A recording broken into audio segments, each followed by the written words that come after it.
Hello everyone, আমি তৌহিদ। আজকের টিউটোরিয়ালে আমরা রিকার্সিভ মেথডের আরো একটা এক্সাম্পল নিয়ে কথা বলবো। সো চলুন শুরু করি। এখানে আমাদের মেইন মেথড লেখা আছে। অ্যাজ উই নো দ্যাট আমরা যখন কোনো কোড রান করি তখন মেইন মেথড থেকে আসলে কোডটা রান হয়। এন্ড এই জায়গায় প্রিন্ট রিভার্স নামে একটা মেথড কল দেয়া আছে। It's hour general method. এই মেথডের ভিতরে আমরা যে কোনো একটা নাম্বার পাঠাবো, ইন্টিজার নাম্বার, এবং আমার ওই ইন্টিজার নাম্বার থেকে 1 পর্যন্ত মানে 0 আগ পর্যন্ত নাম্বারগুলো প্রিন্ট হবে। So if I compile it and run it, we are getting 5 4 3 2 1। আমরা যেই ইন্টিজারটাই দিব এটাই হবে। আমরা লুপ দিয়ে প্রথমত জেনারেল সলিউশন করেছি, যেখানে নাম্বার যেটা পাঠাচ্ছি আমরা কাউন্ট নামে একটা ভ্যারিয়েবল নিয়েছি, এবং কাউন্টটা যতক্ষণ পর্যন্ত 0-র চেয়ে বড় ততক্ষণ পর্যন্ত প্রিন্ট হবে। And count minus minus. So 5 যখন যাচ্ছে কাউন্টে 5 বসে যাচ্ছে, 5 0-র চেয়ে বড় 5 প্রিন্ট হবে, দেন 4, দেন যেহেতু এটা একটা লুপে লিখা, as we know loop will keep going, and 4 0-র চেয়ে বড়, এন্ড এভাবে যেতে যেতে 1 0-র চেয়ে বড় সেটাও প্রিন্ট হবে। বাট যখন 0 হয়ে যাবে তখন লুপটা আর এক্সিকিউট হবে না, and will get this output. So আমরা এই কোড থেকে আমরা দিস আউটপুট উইল গেট 5 4 3 2 1। এখন এই সিম্পল প্রবলেমটা, যদি it's not a complex problem, but if we want to just learn a very simple problem using recursion, আমরা রিকার্সিভ মেথড দিয়ে এই প্রবলেমটা সলভ করার চেষ্টা করি। এখন রিকার্সিভ মেথডের আমরা, as we said, we need to care of two most important thing, বা দুইটা জিনিস আমাদের main component, base case and recursive case যেটা বলি আমরা। প্রথমত মেথডের যে structure that is completely same, আমরা যা মেথড দেখেছি নর্মালি। সো এই মেথডটাকে আমরা কপি করে নিচ্ছি, এন্ড সেম নাম না দিয়ে আমরা আপাতত এখানে রিকার্সিভের জন্য প্রিন্ট রিভার্স, আমি রিভার্স প্রিন্টের সাথে একটা আর যোগ করলাম, যেহেতু এটা আমি রিকার্সিভ মেথড হিসেবে লিখতে চাচ্ছি। এখন আমরা কখন নাম্বারটাকে প্রিন্ট করবো এটা আগে একটু চিন্তা করি। সো যে কোনো নাম্বার যদি আমি দেই, ফর এক্সাম্পল এখানে যেহেতু 5 আছে, 5-এর কেসটা একটু চিন্তা করি, then will go to code. 5 যখন প্রিন্ট হচ্ছে প্রথমবার, তারপরের বার কি প্রিন্ট হচ্ছে? 5 - 1, রাইট? সো এরপরের বার আমার প্রিন্ট হচ্ছে 5-এর পরে 4, হুইচ ইজ আগের যে নাম্বারটা এসেছে সেই নাম্বারের -1। 4 যখন প্রিন্ট হচ্ছে তখন আমি কি দেখতে পাচ্ছি? এর ঠিক পরের নাম্বারটা হলো 4 - 1, হুইচ ইজ 3, এন্ড এর ঠিক পরের নাম্বারটা হলো আমার 3 - 1 2, এবং এর ঠিক পরের নাম্বারটা হলো 2 - 1 1। এবং কোথায় যে আমরা এটা স্টপ করছি? লাস্টলি যখন 0-তে যাচ্ছে, then we are stopping it, right? তার মানে আমি যদি আগে চিন্তা করি যে 5 4 3 2 1 কিভাবে প্রিন্ট করব, সেই কেসটা যদি আগে দেখি। প্রথম আমরা একটা বেস কেস ইউজুয়ালি দিই, আমি একটা কন্ডিশন দিচ্ছি। ইফ আমরা একটু চিন্তা করি কখন আমরা প্রিন্টিং করা স্টপ করব, যখন নাম্বারটা 0 হয়ে যাবে, যদি আমি রিভার্স যেহেতু প্রিন্ট করছি। সো আমি এই জায়গায় একটা কন্ডিশন একটু পরে দিব, আগে আমরা জেনারেল কেসটা চিন্তা করি যে প্রিন্ট কিভাবে হচ্ছে। ইফ কন্ডিশনের ভিতরে অবশ্যই একটা লাইন থাকবে। আমি আগে এলস পার্টে আসি, আমি প্রিন্ট করা চিন্তা করি। অলওয়েজ রিমেম্বার দ্যাট একটা রিকার্সিভ মেথডে বেস কেসটা is the most important thing. আমাদের বুঝতে হবে যে কোথায় যে এটা স্টপ হবে। And as I was saying, আমরা প্রিন্ট করব, কাকে প্রিন্ট করব? আমি যেই নাম্বারটা আমার কাছে আসতেছে, এখানে যে নাম, এই নাম্বারটাই কিন্তু ফার্স্টে আমি প্রিন্ট করব। আমি কপি পেস্ট করে নিলাম। এই নাম্বারটা প্রিন্ট করার পরে অ্যাজ উই ক্যান সি 5-এর পরে প্রিন্ট হচ্ছে 4। এখন আমরা যদি চিন্তা করি, এই যে আমার মেথডটা, এখানে যে মেথডটা ডিজাইন করা আছে, এই মেথডটার কাজ হলো ওকে আমি একটা নাম্বার দিব, ও জাস্ট এটা প্রিন্ট করবে। লেটস ধরে নিচ্ছি। এখন এই যে প্রিন্ট রিভার্স আর নামে যে মেথডটা আছে, এই জায়গায় আমি নাম্বার দিচ্ছি, প্রথম 5 যাবে যেহেতু আমার, এবং এই মেথডটা এখান থেকে কল দিই আমরা। অবভিয়াসলি মেথড কল না করলে কিন্তু এক্সিকিউট হবে না। সো প্রিন্ট রিভার্স আর 5 পাঠাচ্ছি, নাম্বারে 5 রিসিভ হচ্ছে এবং আমার 5 আউটপুটে আসলো। And if we can somehow, যদি আমি এই সেম মেথডটাকে কল করতে পারি উইথ 5 - 1, দেন কিন্তু আমাদের জিনিসটা ডান। এখন আমি যে কাজটা করব, এই সেম মেথডটাকে আমি আবার কল করব, but this time I will call with নাম, বাট যে নাম্বারটা আছে -1। এই লাইনটা লেখার মানে কি? এই লাইনটা আমি এই কারণে লিখলাম, as we can see from this part, যে আমরা যখনই কোনো নাম্বার পাঠাচ্ছি তারপরে 4, এরপরের বার আমরা কি নাম্বারে 4 রিসিভ হবে, আমি ধরে নিলাম এটা এলসে ঢুকছে, আমি বেসটা এখনো দেই নাই। প্রথম 5 আসলো, 5 প্রিন্ট হলো, 5 - 1 4, 4 নাম্বারে রিসিভ হবে, এখনো এলসে ঢুকলো, 4 আসলো, 4 - 1 3, সেটাও আবার। এই যে আমরা কি খেয়াল করছি প্রত্যেকবার কোডটা 10 থেকে 5 নাম্বার 10 থেকে 5 নাম্বার লাইনে যাচ্ছে, এই ব্যাপারটাকে আমরা বলছি রিকার্সিভ মেথডের কল। আমি আমাকে কল করছি, আমি আমাকে কল করছি।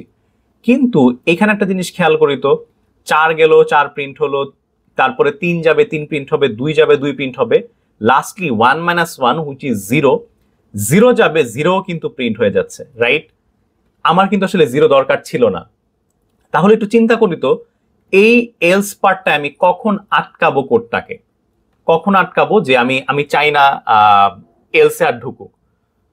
একটু যদি চিন্তা করি, maybe some of you guessed it already, আমি যখন 0 হয় এই প্রবলেমের ক্ষেত্রে তখন কিন্তু আমি আর কল দেই না। তাহলে আমার বেস কন্ডিশনটা কি আমি দিতে পারি, যখন আমার রিকার্সিভ কলের নাম্বারটা 0 হয়ে যাবে তখন আসলে আর আমার করার কিছু নাই, আমার এই জায়গায় আর কিছু লেখা লাগবে না। সো এই জন্য আমি কি করলাম, জাস্ট ডামি একটা রিটার্ন দিলাম, রিটার্ন করছি। এখানে আসলে কোনো কিছু রিটার্ন হচ্ছে না, I am not sending anything, this is a void method. হ্যাঁ, আমি এই মেথডটা থেকে বের হয়ে যাচ্ছি, জাস্ট এটা বোঝাচ্ছে, জাস্ট আমি মেথডটা থেকে বের হয়ে যাচ্ছি, but I am not returning anything. So আমি রিটার্ন দিলাম। এখন এই কোডটা যদি আমি কম্পাইল করি এবং আমার প্রিন্ট রিভার্স কল করা, আমার কিন্তু আপাতত এই মেথডটা কল হবে না। And if I now run this method, compile করলাম এবং রান করলাম, I'm getting the exact same output 5 4 3 2 1, but this time using the recursive call. So এই পার্টটাকে আমরা কি বললাম, এই পার্টটাকে আমরা বললাম বেস কেস, and else এ যে পার্টটা আছে এটা হলো রিকার্সিভ কেস। আমরা রিকার্সিভলি এই জিনিসটাকে কল করছি, এটা হলো রিকার্সিভ কেস, রিকার্সিভ কেস। এখন বেস কেসটা না থাকলে কিন্তু এটা একটা ইনফাইনাইট, আমরা যেমন ইনফাইনাইট লুপ করেছিলাম, এই জায়গায় কিন্তু নিজে নিজে কল হতে হতে প্রিন্ট হতে থাকতো, আমি এটাকে আর স্টপই করাতে পারতাম না। এখন এই জিনিসটাকে আসলে আমরা বুঝার জন্য I will draw a stack structure দিয়ে আসলে আমরা এই জিনিসটা আরো ইজিলি বুঝতে পারবো। সো আমরা ডিরেক্টলি চলে যাই আমাদের স্ট্যাকের স্ট্রাকচারে। সো স্ট্যাক কি, স্ট্যাক নিয়ে যদি একটু বলি, স্ট্যাক হলো একটা one type of data structure. আমরা স্ট্যাক কিভাবে কাজ করে, স্ট্যাকে আমরা যখন কোনো ডেটা রাখি, এটা খুব সহজ করে যদি কোনো এক্সাম্পল দিই, লিফটের এক্সাম্পল। আমরা লিফটে কিন্তু যখন উঠার সময় সবার প্রথম, যদি জেনারেল কেস চিন্তা করি, সবার প্রথম যে আসবে সে কিন্তু লিফটের সবার লাস্টে যাবে, রাইট? সো আমি একটু একেই দেখাই আসলে জিনিসটা। As I was saying, let's say this is a lift, এটা একটা লিফট, লিফটের এটা দরজা। এখন এই যে একটা লাইন মেনটেন করে যে সবাই আসছে, এইখানে যখন আমার কেউ ঢুকবে প্রথম পার্সন, সে কিন্তু সবার লাস্টে যেয়ে দাঁড়াবে, রাইট? মানে সবার পিছনে যে, এবং সবার শেষের যে ব্যক্তিটা আছে বের হওয়ার সময় কিন্তু সবার আগে সে বের হবে। তার মানে এই জায়গায় আমরা যা দেখতে পাচ্ছি সেটা হলো লাস্ট ইন ফার্স্ট আউট। এটাকে আমরা ইন শর্টে বলি LIFO, LIFO structure. LIFO structure মানে হলো সবার লাস্টে যে ঢুকবে সে সবার আগে বের হবে, রাইট?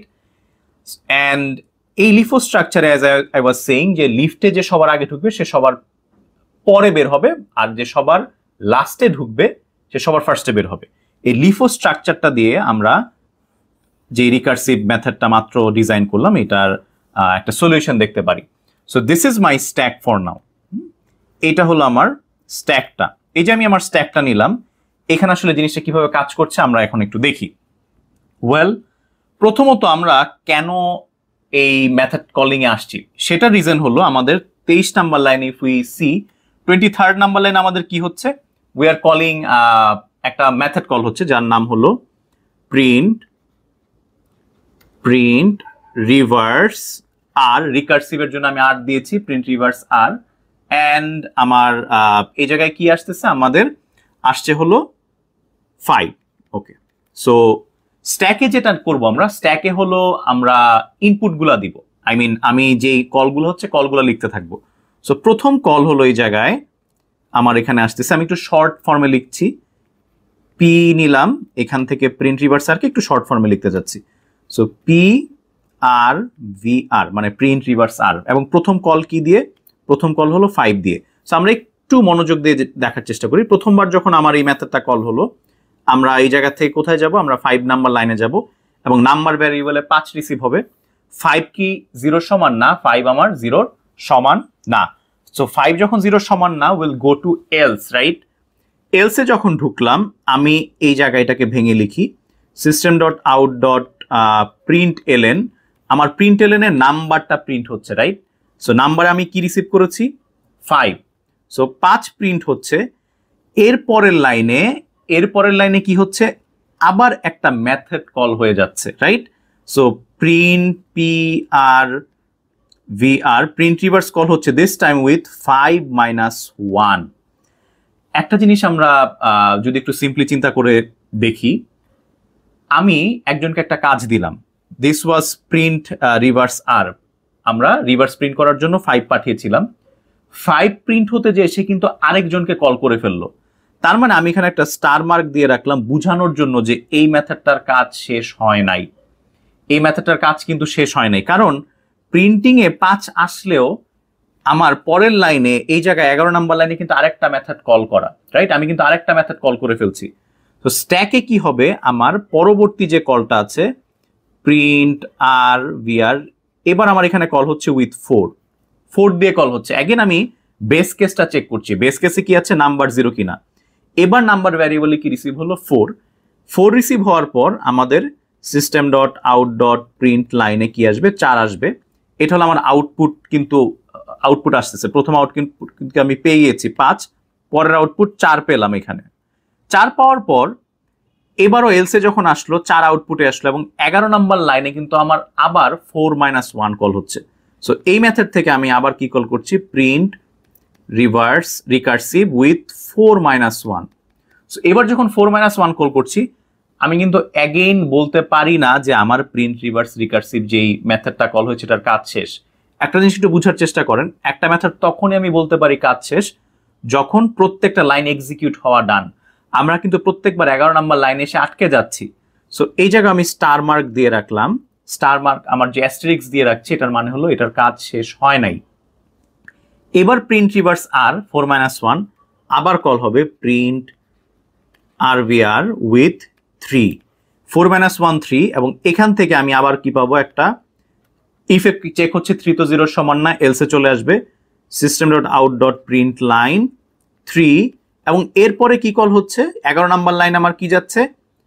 প্রিন্ট, আবার মেথড কল হচ্ছে print reverse, this time 3 minus 1, right? 3 minus 1। এখন আমি কিন্তু এইটাও আবার বলতে পারছি না যে প্রিন্ট রিভার্স 3 যে কল হয়েছে ওর এই মেথডের কাজ কিন্তু শেষ হয় না। আমি আবার কি দিলাম? অ্যাস্টেরিক সাইনটা দিলাম, এবং প্রিন্ট রিভার্স আরে কি হচ্ছে? 3 মাইনাস 1 কল হচ্ছে অ্যাগেইন। সো এই যে আমি 3 মাইনাস 1 কল করছি, আবার আমার কল হচ্ছে এই জায়গায় print R V R 3 minus 1 which is 2। Check করছি 2 কি 0 সমান।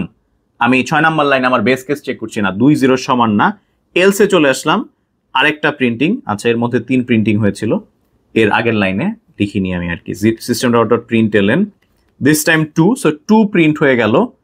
2 প্রিন্ট হওয়ার পরে আবার দেখতে পাচ্ছি যে 11 নাম্বার লাইনে আরেকটা মেথড কল করা। সো এখান থেকে যেটা হবে 11 নাম্বার লাইনের জন্য print reverse R, this time 2 minus 1 দিয়ে কল হবে। Again I can not say যে এই মেথডটার কল শেষ হয়েছে, আবার কল হয়ে গেল। এখন আবার কোথায় আসবে? প্রিন্ট, এই সেম মেথডটাই আবার কল হচ্ছে, রাইট? Print reverse with 1। আমি কিন্তু প্রত্যেকবার অ্যাকচুয়ালি এটা কিন্তু দেখতে এরকম, আমার এই জিনিসটাই হলো এটা, এখান থেকে 3 কল হচ্ছে, 3 থেকে 2 কল হচ্ছে, এবং এখান থেকে এই জিনিসটা আমার কল হচ্ছে। সো আমি জাস্ট ফর ক্ল্যারিটি আমি লাখগুলা দিচ্ছি না। এখন আবার 1 কল হচ্ছে, 1 যখন যাচ্ছে 1 কি 0 সমান না, 1ও আমার 0 সমান না। সো এই জন্য আমি আবার এলসে চলে আসলাম system dot out dot print line 1। So আমার লাস্ট আউটপুট 1 প্রিন্ট হলো। 1 প্রিন্ট হওয়ার পর আমরা কি করছি? 11 নাম্বার লাইনে আসছি। এবার কিন্তু আবার কল হচ্ছে print R V R, this time 1 minus 1। এখন যেহেতু 1 এর ভিতরে আবার 1 মাইনাস 1 কল হয়ে যাচ্ছে, আমরা কিন্তু এটাকে আবার অ্যাস্টেরিক্স দিয়ে রাখলাম, ওর কাজও শেষ হয় নাই। এবার এই মেথড আবার এখানে আমি লিখবো print RVR recursive 1 minus 1 which is 0. This time again the same method is called but with 0. এবার আমার নাম্বার ভ্যারিয়েবল 0 রিসিভ হলো এবং if number double equals to 0. Yes, this time নাম্বারের ভ্যালু 0.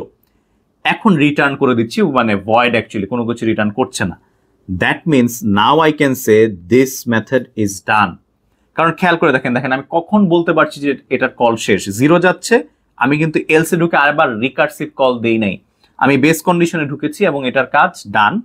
সো 0 হয়ে যাচ্ছে, রিটার্ন করে যাচ্ছে। আচ্ছা, রিটার্ন করবে কোথায় একটু মনে করে দেখি তো, আমি এই জায়গাটায় আমি এখানে কেন এসেছিলাম, এই জায়গাটায় কেন এসেছি because of this thing was called from here, right? এখান থেকে কল হয়েছিল, তাই না? সো আমি এখন কি করব, আমরা এই রিভার্স 0-র কাজ যদি শেষ হয় তাহলে আমি বলতে পারি এই মেথডটার কল শেষ। এই রিভার্স 1 - 1 এর কল যদি শেষ হয় তার মানে আমি বলতে পারি এই যে এখন যে বলেছিলাম যে সবার লাস্টে যে ঢুকেছে প্রিন্ট রিভার্স R0, এটা কিন্তু সবার লাস্টে ঢুকেছিল, last in first out, LIFO। সবার লাস্টে যে ঢুকেছে সে সবার আগে বের হবে, ঠিক আছে? সো সে সবার আগে বের হয়ে গেল। এরপর যেহেতু 1 - 1 0-র কাজ শেষ, আমি কি বলতে পারি না এখন অ্যাস্টেরিক্স দিয়ে যেটা দেয়া ছিল ওর কাজও ডান, রাইট? এখন প্রিন্ট রিভার্স 1-এর কাজ ডান মানে হলো এই মেথডকে কিন্তু কল করেছিল, এটাই কিন্তু এই জিনিসটা, রাইট? সো এটা যদি ডান হয় I can say this method is also ডান। এই যে এখন আমরা ব্যাক ট্র্যাক করছি, আমরা কিন্তু পিছনে আসতেছি, রাইট? এখন এই 2কে কে কল করেছিল? দিস ওয়ান, তার মানে এইটার কাজও আমার ডান, রাইট? এটার কাজ যদি ডান হয় then I can say print reverse 3 এর কাজও ডান। 3 এর কাজ ডান হওয়া মানে কি আমার এইটা ডান, রাইট? মানে যে যাকে কল করেছিল রিভার্স ব্যাক করছে। সো আমি 4 - 1 যখন ডান হবে তার মানে I can say this one is also ডান। তারপর কি হবে আমার প্রিন্ট রিভার্স 5 - 1, যেহেতু 4 ডান, এটাকে যদি বলতে পারি ডান হয়, সো আমার এই মেথডটার কাজও ডান। সো এই যে আমাদের প্রত্যেকটা মেথড কল হলো, নাও উই ক্যান সে যে we are done with the entire problem. And if I use another one, এই মেথডগুলোই কিন্তু এটা ছিল, right? So and this is our entire output. So আশা করি আপনারা বুঝতে পেরেছেন। Thank you so much.